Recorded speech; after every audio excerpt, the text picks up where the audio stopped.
이사야 46장은 바벨론의 신들의 멸망에 대해서 말씀하시고 47장은 바벨론 자체의 멸망에 대해서 예언을 하고 계십니다.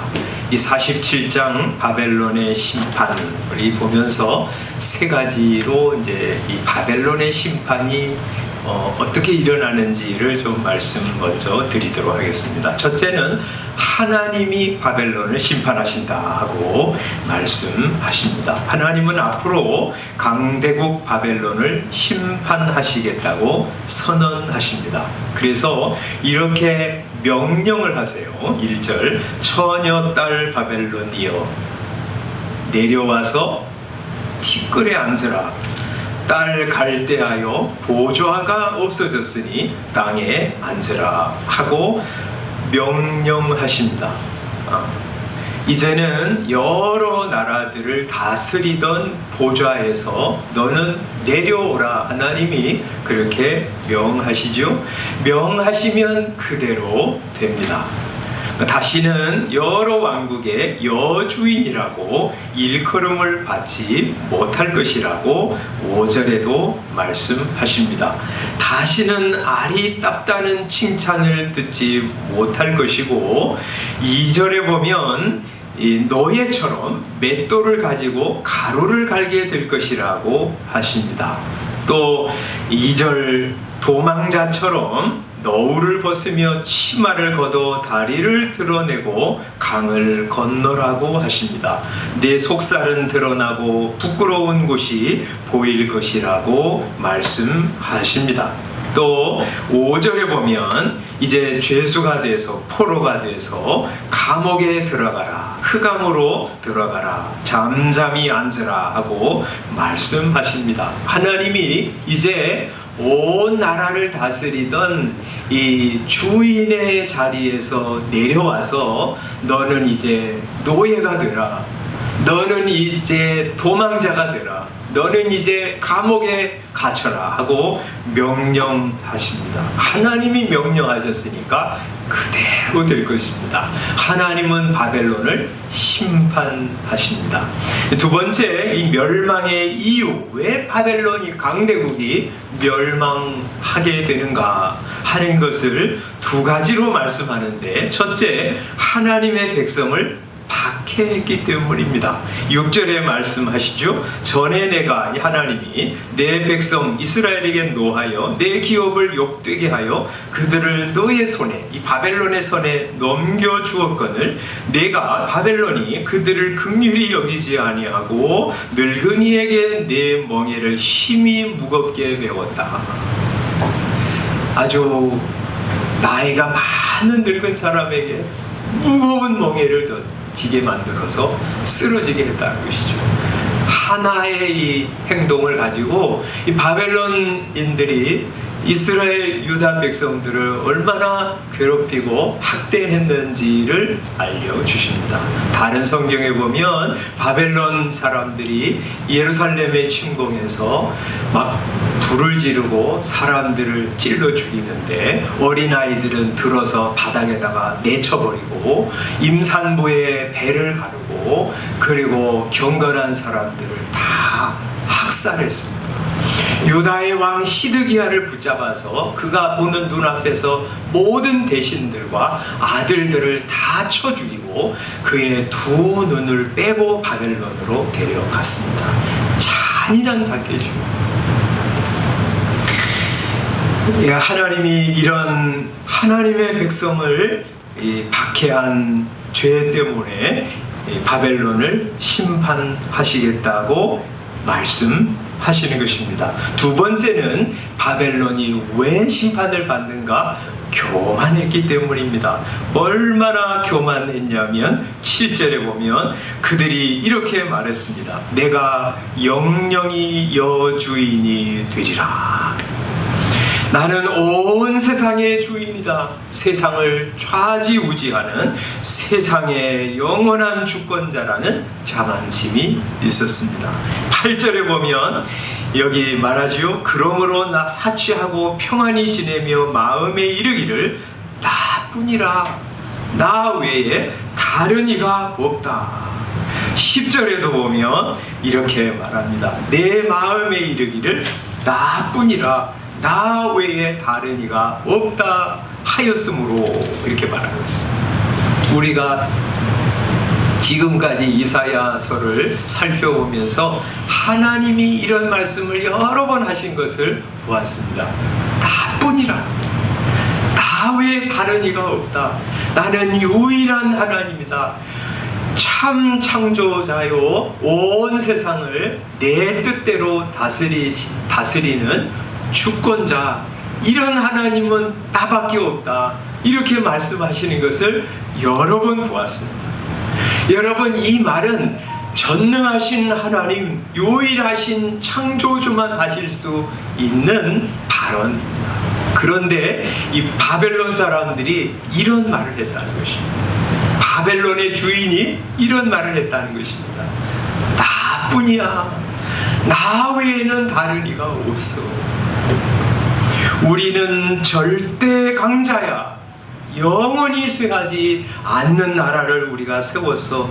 누가 감히 바벨론을 대적하거나 공격할 수 있겠나 하는 자만심을 가지고 있었어요. 이 자신에 대한 자만심은 자기 장래에 대한 자만심으로 이어졌습니다. 8절에 보면 나는 과부로 지내지도 아니하며 남편이 잃을 일이 없다는 거예요. 자녀를 잃어버리는 일도 모르리라 하는 자요. 나는 결코 자녀를 잃지도 않을 것이야. 내가 누리는 이 번영과 행복은 누구도 빼앗아 갈 수 없을 거야. 내 앞날에는 창창한 미래만 펼쳐질 거야. 이렇게 생각했습니다. 미래에 대한 자신감이 넘쳤어요. 또 자기가 하는 일이 어떤 일이든지 그것에 대한 자신감이 있었어요. 10절에 뭐라고 말씀하냐면 내가 내 악을 의지하고 스스로 이르기를 나를 보는 자가 없다. 악을 행하면서도 그게 뭐 잘못이야. 누가 나를 뭐라고 그러겠어. 하나님이 뭘 보겠어. 하나님이 어딨어. 이렇게 하면서 자기가 하는 악한 일에 대해서도 이건 악한 일이 아니야. 누가 내가 하는 일에 대해서 그거 잘못입니다. 잘못된 정책입니다. 잘못된 발언입니다. 하면 가만두지 않을 거야 하는 생각을 가지고 있었던 것이죠. 이런 하나님의 백성에 대한 박해, 그리고 자신에 대한 과도한 자만심, 이것이 바벨론을 망하게 하는 이유라고 하나님이 말씀하십니다. 그래서 하나님이 바벨론을 심판하십니다. 그런데 바벨론은 이 심판에 대해서 아무것도 모르기 때문에 심판을 고스란히 당할 수밖에 없다고 하십니다. 이렇게 우리 말씀했죠. 세상에 심판을 행하시는 분이 있는지 이들은 몰랐습니다. 나를 보는 자가 없다 이렇게 말했어. 자기가 왜 심판을 받는지 몰랐어요. 11절 재앙이 내게 임하리라. 그러나 내가 그 근원을 알지 못할 것이며 재앙의 근원, 재앙이 도대체 왜 왔는지를 이들은 알지 못한다는 거예요.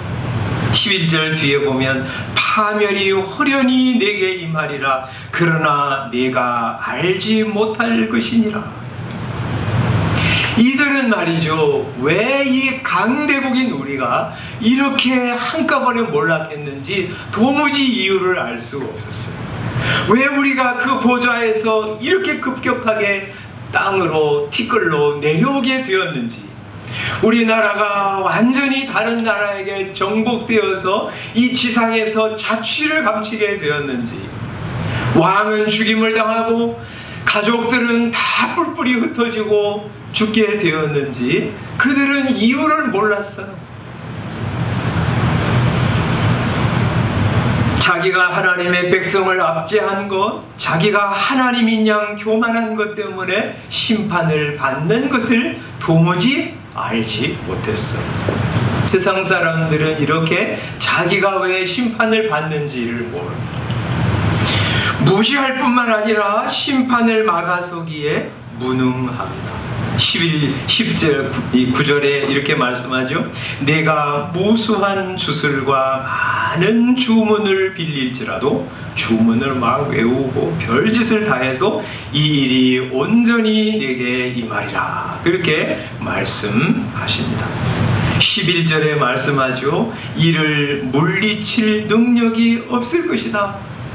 손해가, 재앙이, 파멸이 다가오는데 그것을 물리칠 능력이 없을 거예요. 12절부터 마지막 절까지도 하나님이 너한테 무슨 힘이나 지혜가 있으면 내가 너희를 심판하는 이 심판을 한번 막아보아라 하고 조롱하면서 말씀합니다.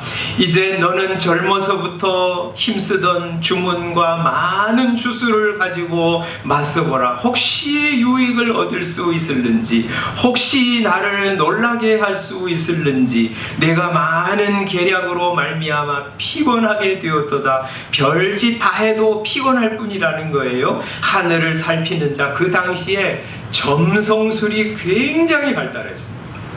우리 저기 천문대 이런 데 가면은 별자리, 저는 별자리 가도 저게 무슨 별자리야, 무슨 염소자리 다 그리는데 그게 그런 거지, 무슨 별자리야. 여러분, 그게 전부 다 바벨론에서 만들어진 거예요.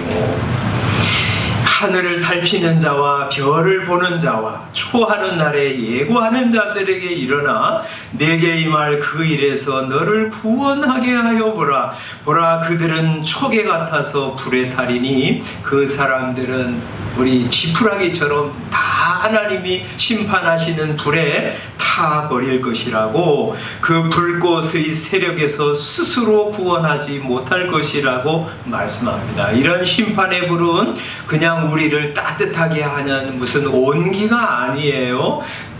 덥게 할 불이 숯불이 아니요 그 앞에 앉을 만한 불도 아니니라. 내가 같이 힘쓰던 자들이 내게 이같이 뜨리니 어려서부터 너와 함께 장사하던 자들이 각기 제 길로 흩어지고 너를 구원할 자가 없으리라.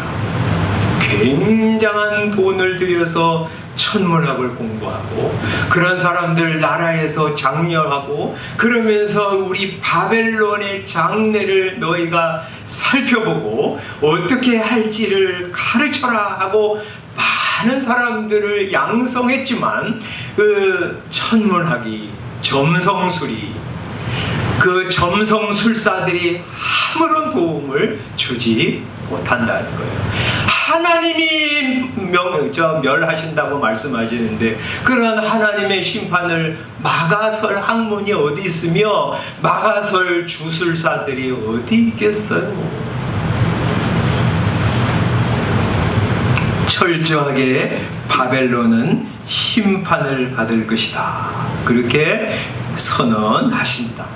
그런데 하나님께서 이렇게 바벨론을 심판하신다는 말씀을 전하는 가운데 이사야 선지자는 4절에서 이런 고백을 하고 있습니다. 한번 4절은 중요한 말씀이니까 읽어보겠습니다. 시작. 우리의 구원자는 그의 이름이 만군의 여호와 이스라엘의 거룩한 이시니라. 여러분, 이 이사야 선지자는 바벨론은 반드시 망할 것이다, 때가 되면 몰락할 것이다 하고 선언을 하시면서 그 중간에 굉장히 뜬금없이 우리의 구원자는 그의 이름이 만군의 여호와 이스라엘의 하나님이시다 하고 고백하고 있는 거예요. 이 고백은 두 가지 의미를 가지고 있다고 생각이 드는데, 하나는 바벨론의 멸망이야말로 이스라엘의 구원이 되기 때문에 바벨론이 이스라엘을 멸망시켰어요. 유다를 멸망시켰습니다. 그리고 그들을 잡아갔어요. 그리고 그들을 지금 다스리고 있습니다. 그 바벨론이 멸망해야 이스라엘이 구원을 받는 거예요. 그래서 이사야 선지자는 하나님이 바벨론을 심판하신다고 하는 이 선언을 백성들에게 예언하면서 이 바벨론의 멸망을 통해서 하나님은 우리를 구원하실 것이다. 우리를 이 바벨론을 심판하시고 우리를 구원하실 구원자는 만군의 여호와시다. 우리 이스라엘의 하나님이시다 하고 선언하고 있는 것입니다. 또 하나의 의미는 바벨론 사람들이 철석같이 믿었던 벨과 느보, 바벨론의 신들은 그들을 구원하지 못하는 허수아비 신이었어. 바벨론 사람들이 주술사들 천문학적인 돈을 들여 발전시켰던 점성술은 그들을 구원하지 못했어요. 그들은 도리어 다 지푸라기처럼 불에 타버릴 것이요, 그들과 함께 그들을 의지했던 바벨론 사람들도 티끌에 들어갈 것이고 노예가 될 것이고 죄수가 될 것입니다. 그러나 만군의 여호와 이스라엘의 거룩한 분이신 하나님은 자기 백성의 하나님이요, 자기 백성을 위기에서 심판해서 구원할 유일한 하나님이시다 하고 선언하고 있는 것입니다. 여호와 하나님은 환난을 만날 때 우리를 구원하시는 구원자이시오, 심판에 이르지 않게 하시는 구원자라고 말씀하시는 것입니다. 이사야 40장 한번 다시 정리하십시다. 하나님은 심판자이십니다. 아무리 강력한 나라도, 아무리 강력한 사람도, 죄 짓는 사람들은 반드시 심판하시는 하나님이십니다. 하나님 백성을 압제하고 자기가 하나님인 양 생각하며 사는 모든 사람들은 하나님께서 심판하신다. 하나님은 심판주이시다. 그 심판주가 누구냐? 이스라엘의 거룩하신 분이시다. 바벨론 사람들은 만약에 이 말씀을 들었으면 말도 안 되는 소리 하고 업신여겼을 거예요. 우리가 점령한 조그만 유다 나라 그 신이 우리를 심판한다고? 말이나 되는 말을 해라. 지금도 사람들이 그렇게 생각하지요. 니네 하나님이, 그리스도인 너희의 하나님이 온 세상의 창조자라고? 너희의 하나님이 우리를, 모든 인류를 심판한다고? 그게 말이 되냐? 무시하고 업신여깁니다. 그러나 맞습니다. 우리 하나님이 심판주이십니다. 우리 하나님이 온 세상을 창조하셨기 때문에 이 세상의 모든 사람들을 다 지으시고 그들에게 생명과 호흡과 만물을 주셨기 때문에 그것을 어떻게 사용했는지 하나님이 다 심판하십니다. 그게 우리 하나님이십니다. 노아 시대에 홍수로 세상을 멸하신 분이 우리 하나님이십니다. 죄악이 극심한 소돔과 고모라를 불과 유황으로 심판하신 분이 우리 하나님이십니다. 지금도 우리 하나님이 국가적으로, 사회적으로, 가정적으로, 개인적으로 다양한 방식으로 심판을 행하고 계십니다. 온 세상 역사가 끝나고 이 하늘과 땅이 사라져 버릴 때 이 땅에 살았던 모든 사람들은 우리 하나님 앞에 나와서 서게 될 것이며 자신이 자기의 하나님으로부터 받은 생명과 좋은 것들을 어떻게 사용했는지 스스로 다 직고하게 될 것이라고 성경은 말씀합니다. 우리의 예수님께서 마태복음 25장에서 그렇게 말씀하셨죠. 인자가 자기 영광으로 모든 천사와 함께 올 때에 자기 영광의 보좌에 앉으리니 모든 민족을 그 앞에 모으고 각각 구분할 것이다. 모든 민족을 그 앞에 모으고 이 사람이 잘 살았는지 잘 못 살았는지 잘 믿었는지 아닌지 구분할 것이라고 말씀하십니다. 바울사도는 로마서 14장 10절에서 우리가 다 하나님의 심판대 앞에 서리라. 우리 각 사람이 자기 일을 하나님께 직고하리라 하고 말씀합니다. 요한계시록 20장 11절에 보면 내가 크고 흰 보좌와 그 위에 앉으신 이를 보니 땅과 하늘이 그 앞에서 피하여 간데 없더라. 우리가 보는 이 하늘과 이 땅은 이제 다 사라질 것입니다. 새 하늘과 새 땅이 도래하게 될 것입니다. 또 내가 보니 죽은 자들이 큰 자나 작은 자나 그 보좌 앞에 서 있는데 죽었던 사람들이 다시 다 살아나고 살았던 사람들은 그 앞에 다 불려나가서 크고 흰 보좌에 앉으신 전능하신 하나님 앞에서 심판을 받게 될 것이라고 말씀하십니다. 세상의 학문은 세상의 지혜자들은 심판을 믿지 않습니다. 심판을 혹시 믿을지라도 심판주가 계시다는 사실을 믿지 않습니다. 아, 저런 나쁜 놈은 벌 받아야지, 그 정도는 이해해도 심판주가 계시다는 것을 믿지 않습니다.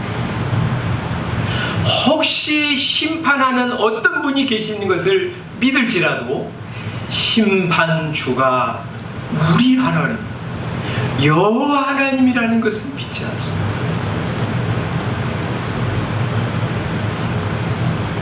현대인들은 그런 의미에서 철저하게 바벨론의 후예들입니다. 누가 보겠어? 내가 내 마음대로 산다는데 누가 어쩌겠어? 하는 것이 현대인들의 특징입니다. 생각대로 살아, 느낀 대로 표현해.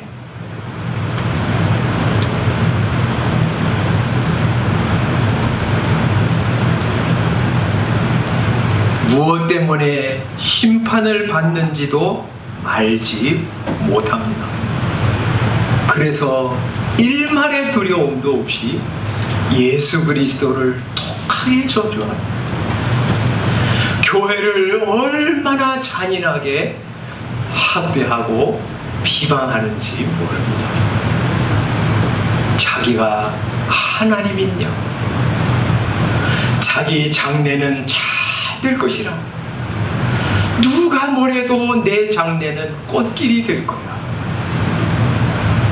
내 인생에 대해서 뭐라고 하는 놈 있으면 나와봐, 내가 가만두나 하면서 사람을 죽이는 일들이 매일같이 일어납니다. 우리는 바벨론의 후예들이 가득한 세상 속에서 살아가고 있는 것입니다. 그러나 우리는 압니다. 하나님이 알려주셨기 때문에 압니다. 심판이 있는 것을 압니다. 심판주가 있다는 사실을 압니다. 그 심판주가 우리가 믿는 여호와 우리 하나님이라는 사실을 우리는 압니다. 그리고 그것만 알 뿐만 아니라 그 심판주가 동시에 우리의 구원주라고 하는 사실도 압니다. 온 세상을 심판하시는 심판주께서 우리를 심판하지 않으시려고 이 세상에 찾아오신 것을 우리가 압니다. 우리를 심판에 이르지 않게 하시려고 심판주께서 친히 오셔서 심판을 받으신 것을 압니다. 그래서 우리 기독교의 핵심 구절인 요한복음 3장 16절을 우리는 사랑합니다. 하나님이 세상을 이처럼 사랑하사 독생자를 주셨습니다. 왜? 무엇 때문에? 어떤 목적으로 독생자를 주셨습니까? 그를 믿으라. 그를 믿어서 멸망하지 말라고. 그를 믿는 자마다 멸망하지 않고 영생을 얻게 하시리라.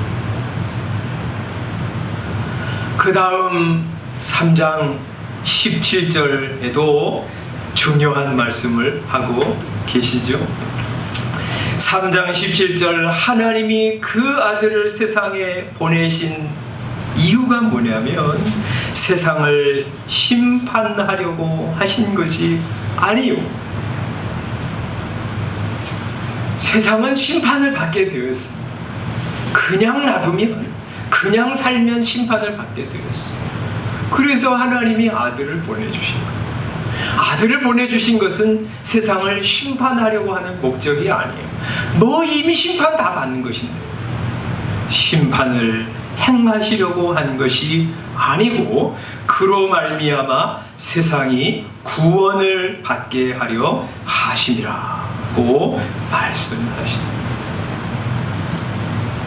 심판주께서 우리를 심판받지 않게 하시려고 친히 세상에 오셔서 하나님의 심판을 다 받아주셨어요. 그래서 그를 믿는 사람은 심판에서 벗어나게 하신 것입니다.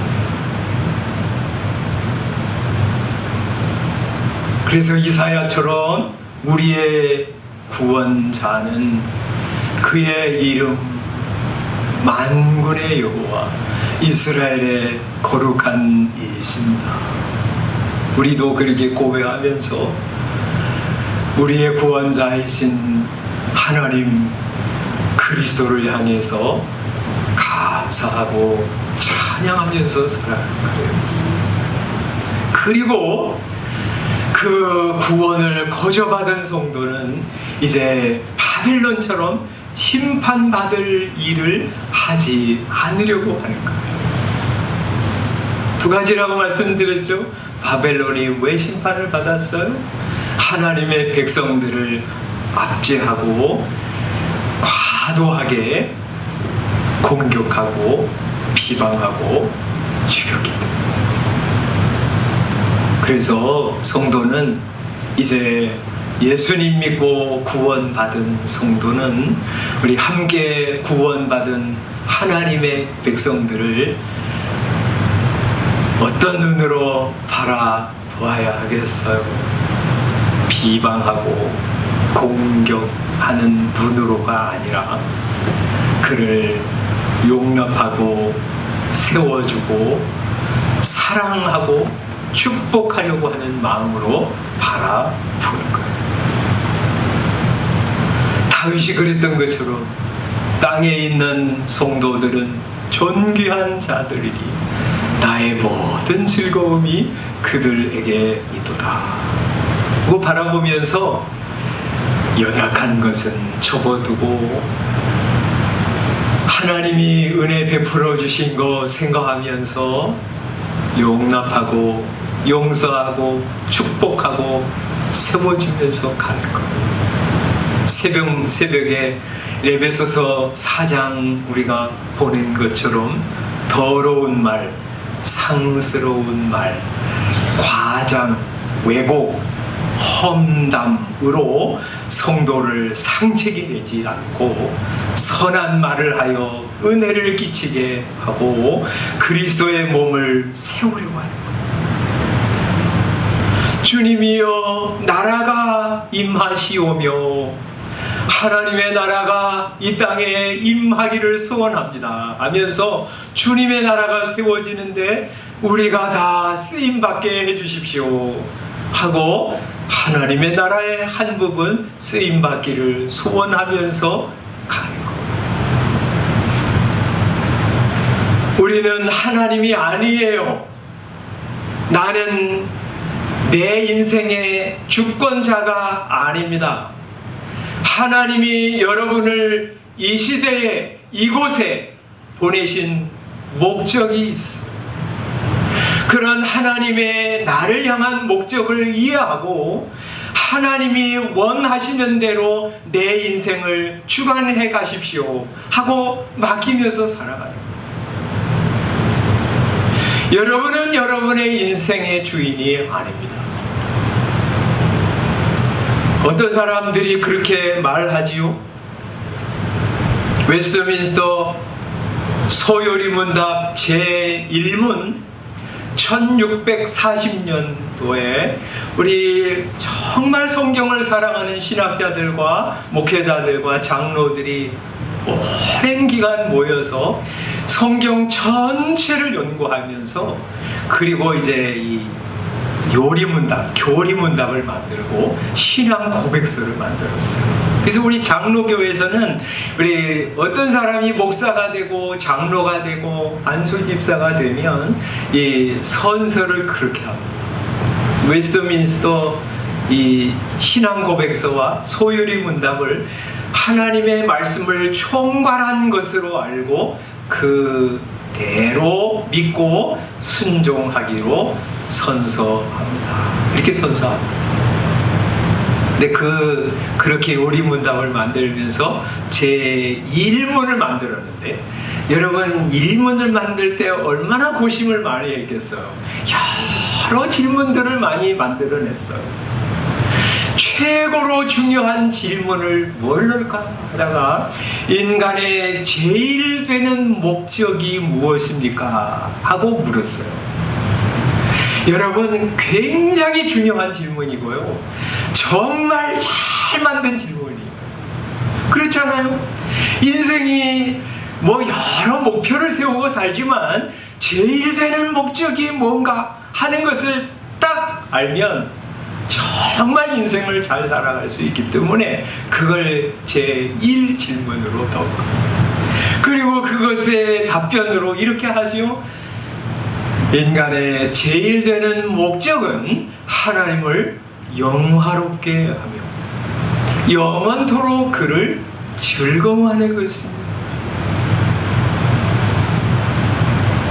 성경을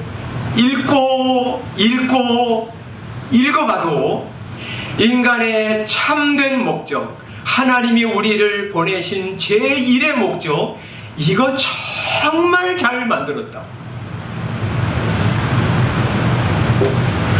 모든 사람들은 하나님을 알든지 모르든지 하나님을 영화롭게 하고 영원토록 그를 즐거워하게 하기 위하여 하나님이 세상에 우리를 보내신 거예요. 그런 목적을 받아들이면서 살아갈 때 그 사람은 인생을 가장 아름답고 복되고 영광스럽게 살아갈 수 있는 거예요. 그러나 많은 사람들이 코웃음을 칩니다. 내가 왜 내 인생 내 건데 누가 내 인생을 규정하는 거야? 누가 이렇게 살아라 저렇게 살아라 명령할 수 있어? 하나님? 지가 뭔데 내 인생을 이렇게 살아라고 말할 수 있어?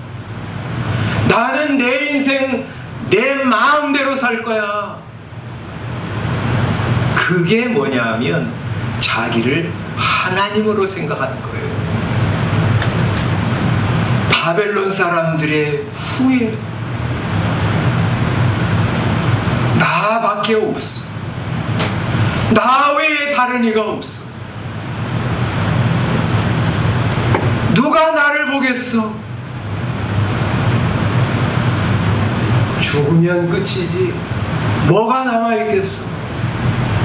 심판, 지옥, 천국 가지고 겁주지 마. 전부 뭐예요? 내가 하나님이라. 나 하나님보다 더 지혜롭다는 거예요. 내 생각이 하나님보다 더 지혜롭다는 거예요. 성도는 말이죠, 예수 믿은 후에 이거 버리는 거예요. 내 인생의 주인은 나 아닙니다. 하나님이 나를 창조하셨으며 죄에 빠져 영원히 멸망당할 나를 심판자이신 하나님께서 심판을 친히 받으시고 나를 구원하셨습니다. 나는 주님의 것입니다. 여러 겹겹이 주님의 것입니다. 주님, 저의 주인이 되시옵소서. 주님 뜻대로 살아가겠습니다. 하나님께서 제정하신 대로 인생의 목적, 하나님을 영화롭게 하고 영원토록 그를 즐거워하는 것이 내 인생의 진정한 목적이 되게 하옵소서 하고 살아가는 거예요.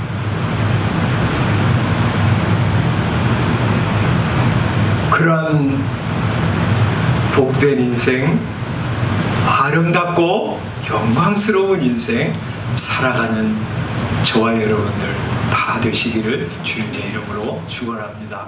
기도하겠습니다.